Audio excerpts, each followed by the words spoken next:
ಇನ್ನು ಇದೇ ಸಂದರ್ಭದಲ್ಲಿ ಬಿ.ಆರ್. ಪಾಟೀಲ್ ಅವರು ಮತ್ತೊಂದು ಮಾತನ್ನ ಹೇಳಿದ್ದಾರೆ. ದಿಢೀರ್ ರಾಜೀನಾಮೆ ಏನಲ್ಲ, ರಾಜೀನಾಮೆ ಕೊಡುವಂತಹ ವಿಚಾರ ಮೊದಲೇ ನಿರ್ಧಾರಿತ. ರಾಜೀನಾಮೆ ಕೊಡಬೇಕಾಗಿರೋದು ಅಥವಾ ಕೊಡ್ತೀನಿ ಅಂತ ಹೇಳಿದ್ದು ಇದು ನಿನ್ನೆ ಮೊನ್ನೆ ವಿಚಾರ ಅಲ್ಲ. ರಾಜೀನಾಮೆ ಬಗ್ಗೆ ನಾನು ಮೊದಲೇ ನಿರ್ಧಾರ ಮಾಡಿದ್ದೆ. ಸಿದ್ದರಾಮಯ್ಯ ಅವರು ಕರೆದ್ರೆ ಹೋಗಿ ಮಾತಾಡ್ತೀನಿ, ಸಮಸ್ಯೆಗಳನ್ನು ಹೇಳ್ತೀನಿ, ಮುಂದೆ ಇಲೆಕ್ಷನ್ಗೆ ನಿಲ್ಲೋದಿಲ್ಲ ಅಂತ ಬಿ.ಆರ್. ಪಾಟೀಲ್ ಅವರು ಅನೌನ್ಸ್ ಮಾಡಿಬಿಟ್ರು. ರಿಪಬ್ಲಿಕ್ ಕನ್ನಡ ಜೊತೆಗೆ ಮಾತಾಡುವಾಗ ಬಿ.ಆರ್. ಪಾಟೀಲ್ ಈ ಎಲ್ಲ ವಿಚಾರಗಳನ್ನು ತಿಳಿಸಿದ್ದಾರೆ. ಅವರಿಗೆ ಒಂದೆರಡು ಸಲ ಹೇಳಿದ್ದೆ, ಇದು ಎರಡನೇ ಪತ್ರ. ಪಾಪ ಅವರು ಒತ್ತಡದಲ್ಲಿದ್ದಾರೆ. ಮೂಡ ಹಗರಣ, ಮತ್ತೊಂದು ಬಜೆಟು. ಆದರೆ ಅವ್ರಿಗೆ ಹೇಳಿ ನಾನು ನಿಮ್ಮ ಆತ್ಮೀಯ ಸ್ನೇಹಿತನಾಗಿ ಕೊನೆಯವರು ಉಳಿತೀನಿ ಅಂತ ಹೇಳಿದ್ನಿ. ಮತ್ತೀಗ ನಾನು ನನ್ನ ಕ್ಷೇತ್ರಕ್ಕೂ ಏನೂ ಮಾಡೋಕ್ಕಾಗ್ತಾಯಿಲ್ಲ, ಅಥವಾ ಬೇರೆ ವಿಷಯಕ್ಕೂ ನಾನು ಏನೂ ಮಾಡೋಕ್ಕಾಗ್ತಾಯಿಲ್ಲ. ಇತ್ತು ಉಪಯೋಗ ಇಲ್ಲ ಅಂತ ಹೇಳಿ ಬಿಟ್ಬಿಟ್ಟೆ. ಅಂದಾನು ಎಲ್ಲ ವಿಷಯಗಳಿದಾವಲ್ಲ, ಮುಖ್ಯಮಂತ್ರಿ ಹತ್ರ ಮಾತಾಡ್ತೀನಿ. ಗ್ಯಾರಂಟಿಗಳು ಕಾರಣಕ್ಕಾಗಿ ನಮಗೆ ಎಷ್ಟು ಅನೇಕ ಜನ ಬಹುತೇಕ ಎಲ್ಲ ಮೇಲ್ಗಳಿಗೆ ಸಿಗ್ತಾಯಿಲ್ಲ. ಆ ಸಮಸ್ಯೆ ನನಗೊಬ್ಬನಿಗೆಲ್ಲ. ಆ ಕೀಳ್ಮಟ್ಟಕ್ಕೆ ಹೋಗಿ ನಾನು ಬ್ಲ್ಯಾಕ್ ಮೇಲ್ ಮಾಡುವ ಪೊಲಿಟಿಷಿಯನ್ ಅಲ್ಲ ನಾನು. ಏನು ಸಚಿವ ಸ್ಥಾನ ಸಿಗಲೇಬೇಕಂತೇನು ಫಂಡಮೆಂಟಲ್ ರೈಟ್ ಅದ. ಎಷ್ಟೋ ಜನ ಏನೂ MLA ಆಗಲ್ಲ. ನಾನು ಫಾರ್ಚುನೇಟ್, ನಾನು MLA ಆಗಬೇಕಂತೇಳಿ ಬಂದಿಲ್ಲ. ಬೊಮ್ಮಾಯಿಯವರು ಒತ್ತಾಯ ಮಾಡಿ ಟಿಕೆಟ್ ಕೊಟ್ಟರು. 4 ಸಲ MLA ಆದೆ, 1 ಸಲ MLC ಆದೆ, ಸಾಕು. ನಾನು ಮುಂದೆ ಎಲೆಕ್ಷನ್ ನಿಲ್ಲಲ್ಲ. ಇನ್ನು ಇದೇ ಸಂದರ್ಭದಲ್ಲಿ ಬಿ.ಆರ್. ಪಾಟೀಲ್ ಅವರು ಮತ್ತೊಂದು ಮಾತನ್ನ ಹೇಳಿದ್ದಾರೆ. ದಿಢೀರ್ ರಾಜೀನಾಮೆ ಏನಲ್ಲ, ರಾಜೀನಾಮೆ ಕೊಡುವಂತಹ ವಿಚಾರ ಮೊದಲೇ ನಿರ್ಧಾರಿತ. ರಾಜೀನಾಮೆ ಕೊಡಬೇಕಾಗಿರೋದು ಅಥವಾ ಕೊಡ್ತೀನಿ ಅಂತ ಹೇಳಿದ್ದು ಇದು ನಿನ್ನೆ ಮೊನ್ನೆ ವಿಚಾರ ಅಲ್ಲ. ರಾಜೀನಾಮೆ ಬಗ್ಗೆ ನಾನು ಮೊದಲೇ ನಿರ್ಧಾರ ಮಾಡಿದ್ದೆ. ಸಿದ್ದರಾಮಯ್ಯ ಅವರು ಕರೆದ್ರೆ ಹೋಗಿ ಮಾತಾಡ್ತೀನಿ, ಸಮಸ್ಯೆಗಳನ್ನು ಹೇಳ್ತೀನಿ, ಮುಂದೆ ಇಲೆಕ್ಷನ್ಗೆ ನಿಲ್ಲೋದಿಲ್ಲ ಅಂತ ಬಿ.ಆರ್. ಪಾಟೀಲ್ ಅವರು ಅನೌನ್ಸ್ ಮಾಡಿಬಿಟ್ರು. ರಿಪಬ್ಲಿಕ್ ಕನ್ನಡ ಜೊತೆಗೆ ಮಾತಾಡುವಾಗ ಬಿ.ಆರ್. ಪಾಟೀಲ್ ಈ ಎಲ್ಲ ವಿಚಾರಗಳನ್ನು ತಿಳಿಸಿದ್ದಾರೆ. ಅವರಿಗೆ ಒಂದೆರಡು ಸಲ ಹೇಳಿದ್ದೆ, ಇದು ಎರಡನೇ ಪತ್ರ. ಪಾಪ ಅವರು ಒತ್ತಡದಲ್ಲಿದ್ದಾರೆ. ಮೂಡ ಹಗರಣ, ಮತ್ತೊಂದು ಬಜೆಟು. ಆದರೆ ಅವ್ರಿಗೆ ಹೇಳಿ ನಾನು ನಿಮ್ಮ ಆತ್ಮೀಯ ಸ್ನೇಹಿತನಾಗಿ ಕೊನೆಯವರು ಉಳಿತೀನಿ ಅಂತ ಹೇಳಿದ್ನಿ. ಮತ್ತೀಗ ನಾನು ನನ್ನ ಕ್ಷೇತ್ರಕ್ಕೂ ಏನೂ ಮಾಡೋಕ್ಕಾಗ್ತಾಯಿಲ್ಲ, ಅಥವಾ ಬೇರೆ ವಿಷಯಕ್ಕೂ ನಾನು ಏನೂ ಮಾಡೋಕ್ಕಾಗ್ತಾಯಿಲ್ಲ. ಇತ್ತು ಉಪಯೋಗ ಇಲ್ಲ ಅಂತ ಹೇಳಿ ಬಿಟ್ಬಿಟ್ಟೆ. ಅಂದಾನು ಎಲ್ಲ ವಿಷಯಗಳಿದಾವಲ್ಲ, ಮುಖ್ಯಮಂತ್ರಿ ಹತ್ರ ಮಾತಾಡ್ತೀನಿ. ಗ್ಯಾರಂಟಿಗಳು ಕಾರಣಕ್ಕಾಗಿ ನಮಗೆ ಎಷ್ಟು ಅನೇಕ ಜನ ಬಹುತೇಕ ಎಲ್ಲ ಮೇಲ್ಗಳಿಗೆ ಸಿಗ್ತಾಯಿಲ್ಲ. ಆ ಸಮಸ್ಯೆ ನನಗೊಬ್ಬನಿಗೆಲ್ಲ. ಆ ಕೀಳ್ಮಟ್ಟಕ್ಕೆ ಹೋಗಿ ನಾನು ಬ್ಲ್ಯಾಕ್ ಮೇಲ್ ಮಾಡುವ ಪೊಲಿಟಿಷಿಯನ್ ಅಲ್ಲ ನಾನು. ಏನು ಸಚಿವ ಸ್ಥಾನ ಸಿಗಲೇಬೇಕಂತೇನು ಫಂಡಮೆಂಟಲ್ ರೈಟ್ ಅದ. ಎಷ್ಟೋ ಜನ ಏನೂ MLA ಆಗಲ್ಲ. ನಾನು ಫಾರ್ಚುನೇಟ್, ನಾನು MLA ಆಗಬೇಕಂತೇಳಿ ಬಂದಿಲ್ಲ. ಬೊಮ್ಮಾಯಿಯವರು ಒತ್ತಾಯ ಮಾಡಿ ಟಿಕೆಟ್ ಕೊಟ್ಟರು. 4 ಸಲ MLA ಆದೆ, 1 ಸಲ MLC ಆದೆ, ಸಾಕು. ನಾನು ಮುಂದೆ ಎಲೆಕ್ಷನ್ ನಿಲ್ಲಲ್ಲ. ಇನ್ನು ಇದೇ ಸಂದರ್ಭದಲ್ಲಿ ಬಿ.ಆರ್. ಪಾಟೀಲ್ ಅವರು ಮತ್ತೊಂದು ಮಾತನ್ನ ಹೇಳಿದ್ದಾರೆ. ದಿಢೀರ್ ರಾಜೀನಾಮೆ ಏನಲ್ಲ, ರಾಜೀನಾಮೆ ಕೊಡುವಂತಹ ವಿಚಾರ ಮೊದಲೇ ನಿರ್ಧಾರಿತ. ರಾಜೀನಾಮೆ ಕೊಡಬೇಕಾಗಿರೋದು ಅಥವಾ ಕೊಡ್ತೀನಿ ಅಂತ ಹೇಳಿದ್ದು ಇದು ನಿನ್ನೆ ಮೊನ್ನೆ ವಿಚಾರ ಅಲ್ಲ. ರಾಜೀನಾಮೆ ಬಗ್ಗೆ ನಾನು ಮೊದಲೇ ನಿರ್ಧಾರ ಮಾಡಿದ್ದೆ.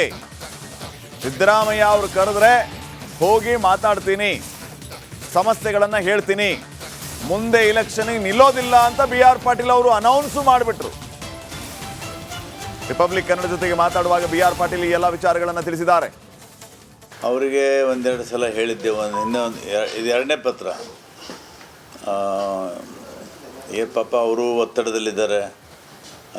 ಮೂಡ ಹಗರಣ, ಮತ್ತೊಂದು ಬಜೆಟು. ಆದರೆ ಅವ್ರಿಗೆ ಹೇಳಿ ನಾನು ನಿಮ್ಮ ಆತ್ಮೀಯ ಸ್ನೇಹಿತನಾಗಿ ಕೊನೆಯವರು ಉಳಿತೀನಿ ಅಂತ ಹೇಳಿದ್ನಿ.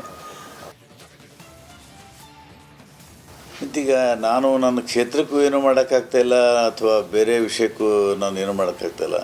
ಇತ್ತು ಉಪಯೋಗ ಇಲ್ಲ ಅಂತ ಹೇಳಿ ಬಿಟ್ಬಿಟ್ಟೆ. ಅಂದಾನು ಎಲ್ಲ ವಿಷಯಗಳಿದಾವಲ್ಲ, ಮುಖ್ಯಮಂತ್ರಿ ಹತ್ರ ಮಾತಾಡ್ತೀನಿ. ಗ್ಯಾರಂಟಿಗಳು ಕಾರಣಕ್ಕಾಗಿ ನಮಗೆ ಎಷ್ಟು ಅನೇಕ ಜನ ಬಹುತೇಕ ಎಲ್ಲ ಮೇಲ್ಗಳಿಗೆ ಸಿಗ್ತಾಯಿಲ್ಲ. ಆ ಸಮಸ್ಯೆ ನನಗೊಬ್ಬನಿಗೆಲ್ಲ. ಆ ಕೀಳ್ಮಟ್ಟಕ್ಕೆ ಹೋಗಿ ನಾನು ಬ್ಲ್ಯಾಕ್ ಮೇಲ್ ಮಾಡುವ ಪೊಲಿಟಿಷಿಯನ್ ಅಲ್ಲ ನಾನು. ಏನು ಸಚಿವ ಸ್ಥಾನ ಸಿಗಲೇಬೇಕಂತೇನು ಫಂಡಮೆಂಟಲ್ ರೈಟ್ ಅದ. ಒಬ್ಬ ಎಷ್ಟೋ ಜನ ಏನೂ ಎಮ್ ಎಲ್ ಎನೂ ಆಗಲ್ಲ, ನಾನು ಫಾರ್ಚುನೇಟ್, ನಾನು ಎಮ್ ಎಲ್ ಎ ಆಗಬೇಕಂತೇಳಿ ಬಂದಿಲ್ಲ. ಬೊಮ್ಮಾಯಿಯವರು ಒತ್ತಾಯ ಮಾಡಿ ಟಿಕೆಟ್ ಕೊಟ್ಟರು, 4 ಸಲ ಎಮ್ ಎಲ್ ಎ ಆದೆ, 1 ಸಲ ಎಮ್ ಎಲ್ ಸಿ ಆದೆ, ಸಾಕು. ನಾನು ಮುಂದೆ ಎಲೆಕ್ಷನ್ ನಿಲ್ಲಲ್ಲ. ಇನ್ನು ಇದೇ ಸಂದರ್ಭದಲ್ಲಿ BR ಪಾಟೀಲ್ ಅವರು ಮತ್ತೊಂದು ಮಾತನ್ನ ಹೇಳಿದ್ದಾರೆ. ದಿಢೀರ್ ರಾಜೀನಾಮೆ ಏನಲ್ಲ, ರಾಜೀನಾಮೆ ಕೊಡುವಂತಹ ವಿಚಾರ ಮೊದಲೇ ನಿರ್ಧಾರಿತ. ರಾಜೀನಾಮೆ ಕೊಡಬೇಕಾಗಿರೋದು ಅಥವಾ ಕೊಡ್ತೀನಿ ಅಂತ ಹೇಳಿದ್ದು ಇದು ನಿನ್ನೆ ಮೊನ್ನೆ ವಿಚಾರ ಅಲ್ಲ. ರಾಜೀನಾಮೆ ಬಗ್ಗೆ ನಾನು ಮೊದಲೇ ನಿರ್ಧಾರ ಮಾಡಿದ್ದೆ.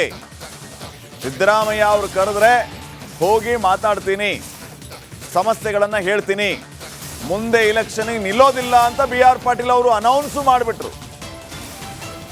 ರಿಪಬ್ಲಿಕ್ ಕನ್ನಡ ಜೊತೆಗೆ ಮಾತಾಡುವಾಗ BR ಪಾಟೀಲ್ ಈ ಎಲ್ಲ ವಿಚಾರಗಳನ್ನು ತಿಳಿಸಿದ್ದಾರೆ. ಅವರಿಗೆ 1-2 ಸಲ ಹೇಳಿದ್ದೆ, ಇದು 2ನೇ ಪತ್ರ. ಪಾಪ ಅವರು ಒತ್ತಡದಲ್ಲಿದ್ದಾರೆ. ಅದು ಮೂಢ ಹಗರಣ, ಮತ್ತೊಂದು ಬಜೆಟು. ಆದರೆ ಅವ್ರಿಗೆ ಹೇಳಿ, ನಾನು ನಿಮ್ಮ ಆತ್ಮೀಯ ಸ್ನೇಹಿತನಾಗಿ ಕೊನೆಯವರು ಉಳಿತೀನಿ ಅಂತ ಹೇಳಿದ್ನಿ. ಮತ್ತೀಗ ನಾನು ನನ್ನ ಕ್ಷೇತ್ರಕ್ಕೂ ಏನೂ ಮಾಡೋಕ್ಕಾಗ್ತಾಯಿಲ್ಲ, ಅಥವಾ ಬೇರೆ ವಿಷಯಕ್ಕೂ ನಾನು ಏನೂ ಮಾಡೋಕ್ಕಾಗ್ತಾಯಿಲ್ಲ. ಇತ್ತು ಉಪಯೋಗ ಇಲ್ಲ ಅಂಥೇಳಿ ಬಿಟ್ಬಿಟ್ಟೆ. ಅನುದಾನ ಎಲ್ಲ ವಿಷಯಗಳಿದಾವಲ್ಲ, ಮುಖ್ಯಮಂತ್ರಿ ಹತ್ರ ಮಾತಾಡ್ತೀನಿ. ಗ್ಯಾರಂಟಿಗಳು ಕಾರಣಕ್ಕಾಗಿ ನಮಗೆ ಎಷ್ಟು ಅನೇಕ ಜನ ಬಹುತೇಕ ಎಲ್ಲ ಮೇಲ್ಗಳಿಗೆ ಸಿಗ್ತಾಯಿಲ್ಲ. ಆ ಸಮಸ್ಯೆ ನನಗೊಬ್ಬನಿಗೆಲ್ಲ. ಆ ಕೀಳ್ಮಟ್ಟಕ್ಕೆ ಹೋಗಿ ನಾನು ಬ್ಲ್ಯಾಕ್ ಮೇಲ್ ಮಾಡುವ ಪೊಲಿಟಿಷಿಯನ್ ಅಲ್ಲ ನಾನು. ಏನು ಸಚಿವ ಸ್ಥಾನ ಸಿಗಲೇಬೇಕಂತೇನು ಫಂಡಮೆಂಟಲ್ ರೈಟ್ ಅದ. ಒಬ್ಬ ಎಷ್ಟೋ ಜನ ಏನೂ ಎಮ್ ಎಲ್ ಎನೂ ಆಗಲ್ಲ, ನಾನು ಫಾರ್ಚುನೇಟ್, ನಾನು ಎಮ್ ಎಲ್ ಎ ಆಗಬೇಕಂತೇಳಿ ಬಂದಿಲ್ಲ. ಬೊಮ್ಮಾಯಿಯವರು ಒತ್ತಾಯ ಮಾಡಿ ಟಿಕೆಟ್ ಕೊಟ್ಟರು, 4 ಸಲ ಎಮ್ ಎಲ್ ಎ ಆದೆ, 1 ಸಲ ಎಮ್ ಎಲ್ ಸಿ ಆದೆ, ಸಾಕು. ನಾನು ಮುಂದೆ ಎಲೆಕ್ಷನ್ ನಿಲ್ಲಲ್ಲ. ಇನ್ನು ಇದೇ ಸಂದರ್ಭದಲ್ಲಿ BR ಪಾಟೀಲ್ ಅವರು ಮತ್ತೊಂದು ಮಾತನ್ನ ಹೇಳಿದ್ದಾರೆ. ದಿಢೀರ್ ರಾಜೀನಾಮೆ ಏನಲ್ಲ, ರಾಜೀನಾಮೆ ಕೊಡುವಂತಹ ವಿಚಾರ ಮೊದಲೇ ನಿರ್ಧಾರಿತ. ರಾಜೀನಾಮೆ ಕೊಡಬೇಕಾಗಿರೋದು ಅಥವಾ ಕೊಡ್ತೀನಿ ಅಂತ ಹೇಳಿದ್ದು ಇದು ನಿನ್ನೆ ಮೊನ್ನೆ ವಿಚಾರ ಅಲ್ಲ. ರಾಜೀನಾಮೆ ಬಗ್ಗೆ ನಾನು ಮೊದಲೇ ನಿರ್ಧಾರ ಮಾಡಿದ್ದೆ. ಸಿದ್ದರಾಮಯ್ಯ ಅವರು ಕರೆದ್ರೆ ಹೋಗಿ ಮಾತಾಡ್ತೀನಿ, ಸಮಸ್ಯೆಗಳನ್ನು ಹೇಳ್ತೀನಿ, ಮುಂದೆ ಇಲೆಕ್ಷನ್ಗೆ ನಿಲ್ಲೋದಿಲ್ಲ ಅಂತ BR ಪಾಟೀಲ್ ಅವರು ಅನೌನ್ಸು ಮಾಡಿಬಿಟ್ರು. ರಿಪಬ್ಲಿಕ್ ಕನ್ನಡ ಜೊತೆಗೆ ಮಾತಾಡುವಾಗ BR ಪಾಟೀಲ್ ಈ ಎಲ್ಲ ವಿಚಾರಗಳನ್ನು ತಿಳಿಸಿದ್ದಾರೆ. ಅವರಿಗೆ 1-2 ಸಲ ಹೇಳಿದ್ದೆ, ಇದು 2ನೇ ಪತ್ರ. ಪಾಪ ಅವರು ಒತ್ತಡದಲ್ಲಿದ್ದಾರೆ. ಅದು ಮೂಢ ಹಗರಣ, ಮತ್ತೊಂದು ಬಜೆಟು. ಆದರೆ ಅವ್ರಿಗೆ ಹೇಳಿ, ನಾನು ನಿಮ್ಮ ಆತ್ಮೀಯ ಸ್ನೇಹಿತನಾಗಿ ಕೊನೆಯವರು ಉಳಿತೀನಿ ಅಂತ ಹೇಳಿದ್ನಿ. ಮತ್ತೀಗ ನಾನು ನನ್ನ ಕ್ಷೇತ್ರಕ್ಕೂ ಏನೂ ಮಾಡೋಕ್ಕಾಗ್ತಾಯಿಲ್ಲ, ಅಥವಾ ಬೇರೆ ವಿಷಯಕ್ಕೂ ನಾನು ಏನೂ ಮಾಡೋಕ್ಕಾಗ್ತಾಯಿಲ್ಲ. ಇತ್ತು ಉಪಯೋಗ ಇಲ್ಲ ಅಂಥೇಳಿ ಬಿಟ್ಬಿಟ್ಟೆ. ಅನುದಾನ ಎಲ್ಲ ವಿಷಯಗಳಿದಾವಲ್ಲ, ಮುಖ್ಯಮಂತ್ರಿ ಹತ್ರ ಮಾತಾಡ್ತೀನಿ. ಗ್ಯಾರಂಟಿಗಳು ಕಾರಣಕ್ಕಾಗಿ ನಮಗೆ ಎಷ್ಟು ಅನೇಕ ಜನ ಬಹುತೇಕ ಎಲ್ಲ ಮೇಲ್ಗಳಿಗೆ ಸಿಗ್ತಾಯಿಲ್ಲ. ಆ ಸಮಸ್ಯೆ ನನಗೊಬ್ಬನಿಗೆಲ್ಲ. ಆ ಕೀಳ್ಮಟ್ಟಕ್ಕೆ ಹೋಗಿ ನಾನು ಬ್ಲ್ಯಾಕ್ ಮೇಲ್ ಮಾಡುವ ಪೊಲಿಟಿಷಿಯನ್ ಅಲ್ಲ ನಾನು. ಏನು ಸಚಿವ ಸ್ಥಾನ ಸಿಗಲೇಬೇಕಂತೇನು ಫಂಡಮೆಂಟಲ್ ರೈಟ್ ಅದ.